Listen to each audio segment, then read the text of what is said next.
Getting your nails done every month starts to get pretty expensive, right?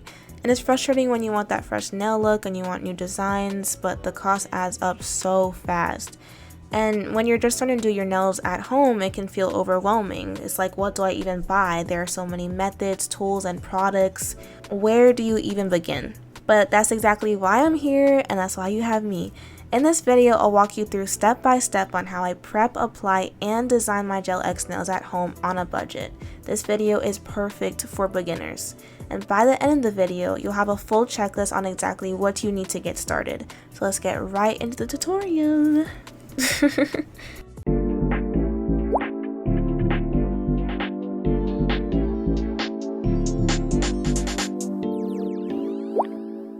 First, let's get started on the checklist of exactly what we need to start doing our nails at home. The first prep materials that you'll need to really prep your nails properly and that will ensure that your Gel X lasts 4+ weeks, because it takes energy and time to do your nails. You want to make sure they're lasting.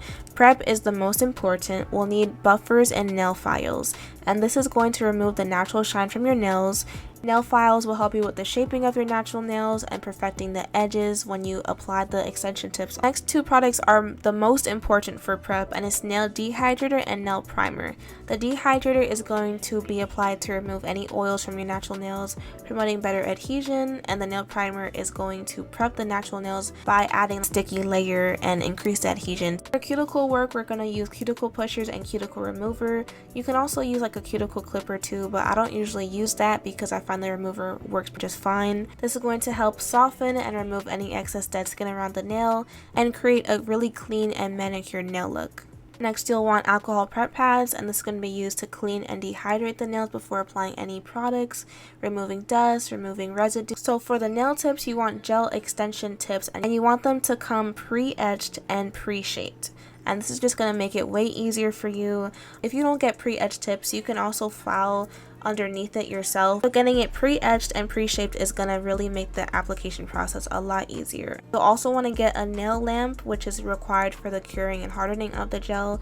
You want to get the gel glue, and this is what we're going to use to adhere the tip to our natural nail. And a lot of times these come in kits on Amazon, so I'll include my favorite in the Amazon storefront. I just find that they're cheaper when you buy them together instead of separately. You also want a nail drill, and I think the nail drill I have is only $20. It comes with different drill bits, and this is mainly going to be used for when you want to remove your nails, but also it helps you to seal the cuticle to create a really seamless and natural look for the nails. Rhinestone glue is the key to making gems and charms stay on your nails, and nail art brushes are essential for nail art, so I'll make sure to get a good pack of those.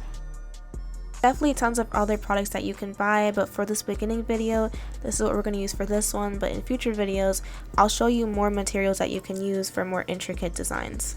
Our first step is going to be prepping and preparing the nails for application. Starting with clean nails is essential for long-lasting Gel X. I like to start off by removing any old polish, any residue, any dirt or oils on my nails. We want to really have a clean canvas starting out. We're going to be removing the cuticles, which is excess dead skin, and I'm going to be using a cuticle remover gel to do this. This helps soften any cuticle skin, making it really easy to clean up. And I gently push the cuticles back to expose the natural nail bed and create more space for the gel tip to adhere to. If you skip this step, you might find that the gel lifts prematurely, so make sure that you just spend a little bit of time on this. Let the cuticle gel sit for 30 seconds and then remove any of the dead skin with a cuticle trimmer or a cuticle pusher. The next part of prep is going to be shaping our nails, our natural nails, just so that they're going in properly while we have the gel tips on. Today I'm going for an almond shape, which I usually do because it gives my nails a narrow and elongated look. To achieve this shape, you start by filing the sides at an angle. I recommend holding this file at a slight tilt to get the almond point, and once you have your side shaped, you round off the tip by gently filing in one direction until you reach your desired almond shape. You could do it sharper, you could do it more rounded, just kind of play around with a little bit. Shaping really takes practice. So don't be afraid to try different things out, and just go slow with the filing until you find the shape that you're looking for.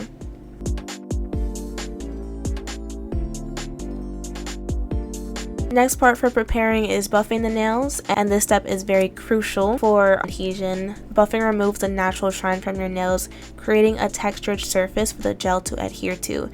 Use a soft buffer block and gently buff the surface of each nail. You want to go pretty softly and not that hard because you don't want to damage your natural nail beds. Just do it lightly to take some of the shine off. We're also going to be applying our dehydrator and primer. You want to apply the dehydrator first, and this product removes any excess oils on the nail surface, and right after the dehydrator dries, you want to follow up with the primer. The primer creates a bond between your natural nail and the gel, and this is what's going to really help the gel nails last. Apply a thin layer and make sure to cover the entire nail bed, and this layer is your foundation for adhesion and durability. Step 2 is application, and we're going to be applying the gel tips. Like I mentioned previously, etching is really important, so if your gel tips aren't etched, make sure that you do this before you apply them. But if they're pre-etched, you don't have to do any extra work on them. Unless you're going through all the sizing and none of them fits your natural nail beds, you want to just file the sides to get it to fit. Take out the one that's a little bit bigger than your natural nail bed and then just file the sides so that it can fit properly. So when I'm applying the gel glue, I apply a little bit on my natural nail first, and then I'll put a small dot of gel glue inside the tip. You want to make sure to cover your nail, but not so much that it spills on the sides. Place the nail at a 45-degree angle at the base of your nail and slowly press down so that the gel glue spreads evenly. This is going to avoid bubbles, and bubbles lead to lifting. So try your best. If you don't get it right the first time, that's okay. This really does take practice, but just keep using that method until you get little to no bubbles. So with all the tips on, I do some final shaping, and I go back in with my nail file and just refine the shape a little bit. You'll find a little bit of extra plastic on the edges or tip, so just to file that down slightly for a seamless finish. So since I went with almond, I'm just making sure that each tip is even and perfectly rounded to my liking. Before nail art, I'll also buff the surface of the gel tips to help the gel polish adhere properly to the nail. I also use this drill bit to seal in the cuticle to make sure the cuticle area looks refined and natural looking.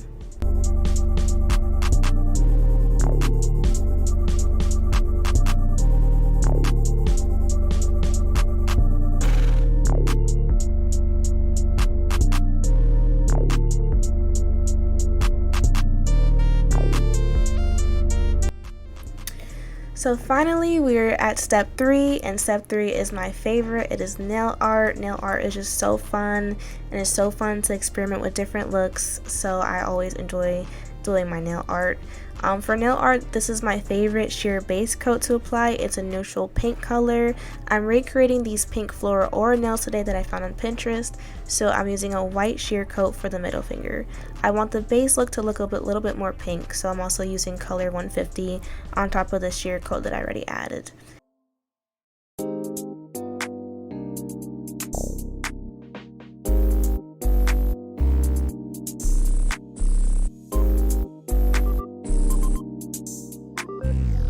So this is the best method I've used to draw French tip.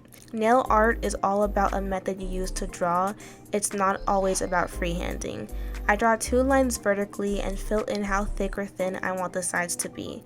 Next, I draw a horizontal line in the middle where I want the French tip to start. And next, I simply round out the sides and fill in the rest. And for a very refined look, I recommend doing 2 coats, which is what I did. So it looked very neat.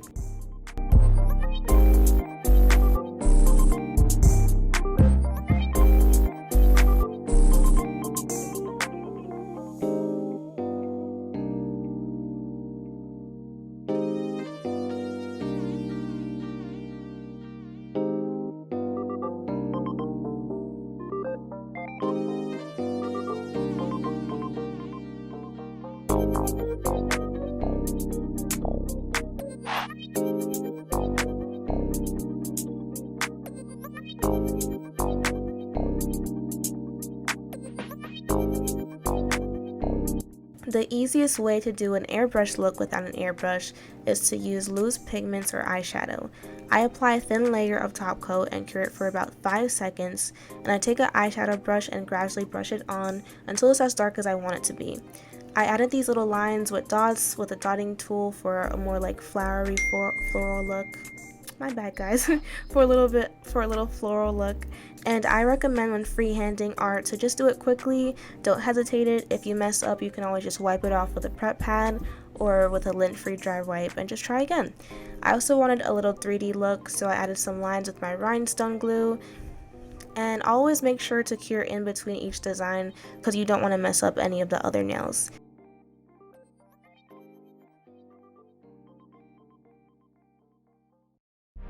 I applied some nail charms that I had that really fit this look perfectly. I love nail charms so much.